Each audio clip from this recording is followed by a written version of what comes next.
1 km du stade Omnisport Amadou Ahidjo de Yaoundé, la fondation L'Enfant des Rails sème ses premières graines de talent.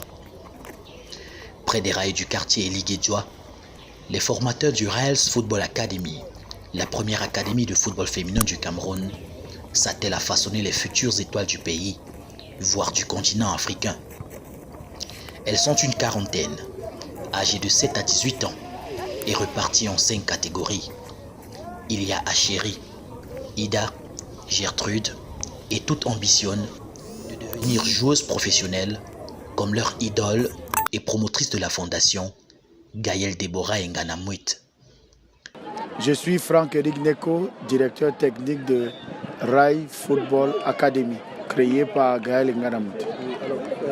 Dans l'académie des Rails, nous avons les fillettes de moins de 10 ans, de moins de 13 ans, de moins de 15 ans, de moins de 17 ans. Nous nous entraînons 2 fois par semaine, le mercredi de 15 à 17 h et le samedi de 9 à 11 h pour les U10 et les U13 et de 11 h à 13 h pour les U15 et les U17. Il y a une difficulté, c'est que les parents n'acceptent pas encore assez que les jeunes filles viennent jouer au foot. Ensuite, pour celles qui sont là, il y a une programmation qui est faite depuis décembre que nous avons commencé. Chaque mois, nous avons un thème technique. Et sur ce thème technique, nous greffons des éléments tactiques pour qu'elles cultivent une meilleure intelligence de jeu. Avec pour objectif d'encadrer, former, éduquer et œuvrer à l'épanouissement de la jeune fille au moyen du football, le projet porté par l'attaquante internationale camerounaise, meilleure joueuse africaine de l'année 2015, est né du fait des insuffisances que celle-ci a connues au cours de sa formation, doublé d'un contexte marqué par la rareté des structures adéquates pour la formation des footballeuses de demain. Je suis M. Ebake Urbain René, plus reconnu au nom de Côte Bao, le premier formateur de Gaël Nganamouit. Parfois, quand vous faites un programme de travail, soit hebdomadaire, soit mensuel, vous vous rendez compte que les enfants que vous avez pris à une période, il y a au moins 10 ou 20 qui n'étaient pas présents. Parce que dans la catégorie où je tiens, je me dénombre aller à la détection 33 enfants. Dans les 33, j'ai 13 qui se dégagent, qui ont de la qualité. Et dans les 13, je me rends compte que de temps en temps, il y a 7 qui sont régulièrement absents.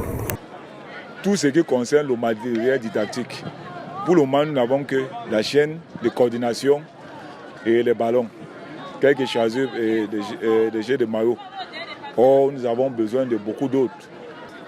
Et également, nous avons besoin des stades gazonnés parce que nous avons parce que les prérogatives que notre jeune sœur nous a données, c'est faire le maximum d'efforts de dénicher des filles qui peuvent être prêtes à relever le défi dans les 5 ou les 6 ans ou plus tard. Pour les séances d'entraînement, les jeunes pensionnaires de l'académie ont droit au strict nécessaire en termes de matériel de travail.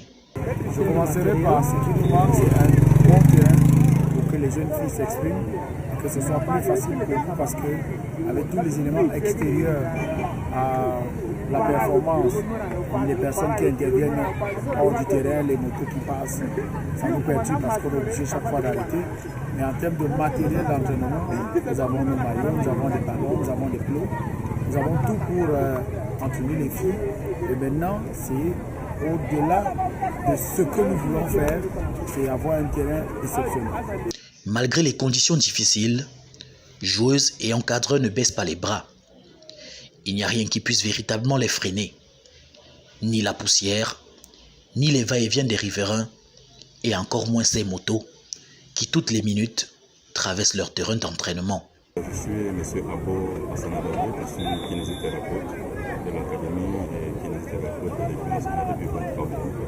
Donc bon, pour le moment, on fait avec les moyens de bord. C'est un début. Nous sommes là pour aider l'académie. On espère que d'ici 6 mois, 1 an, le matériel sera là et je pense que le suivi sera plus adéquat. L'essentiel ici, en ce moment, c'est la collaboration avec les enfants. Vous savez, l'âge de la puberté, en plus l'émancipation, cette tâche-là, quand vous le ratez, vous avez vraiment la pied d'éducation de la fille. Je pense qu'il faut suivre cette phase-là, donner des conseils et prodiguer des soins. La chance qu'elles ont, c'est que je suis passé par un domaine aussi obstétrique. Et je maîtrise un peu ce que c'est la femme. Et ça fait 18 ans que je fais la couverture médicale au niveau du football féminin, D1 et D1, donc je maîtrise un peu ce milieu-là. Je collabore avec les enfants disent pleinement leur vérité, c'est ce qui nous facilite le travail. En attendant l'acquisition d'infrastructures propres et l'implémentation d'un véritable système sport-études, la Fondation L'Enfant des Rails va devoir se nourrir encore un peu de patience.